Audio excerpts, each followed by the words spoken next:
Alright, so I haven't got everything into proportion yet, but this is the design that I created on Blender.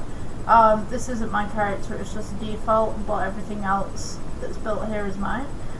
So I did make Sam's Coffee Shop a while back for a tutorial on YouTube. So this is Unreal Engine version, just testing out some of the features here, and you can literally just hop from seat to seat, which is really cool. Try not to fall off there, I'm not going to get back up. And then you can like hop on the counter and stuff.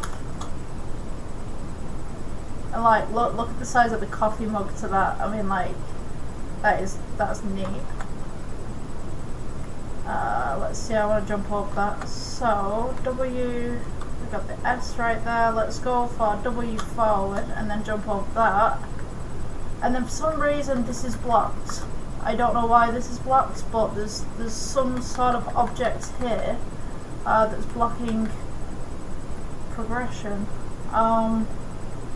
That's going to be an interesting one.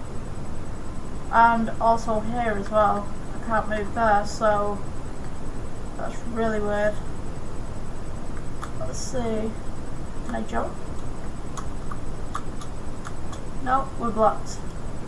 But I think that's pretty neat that you can get up on the counter and yeah, super cool.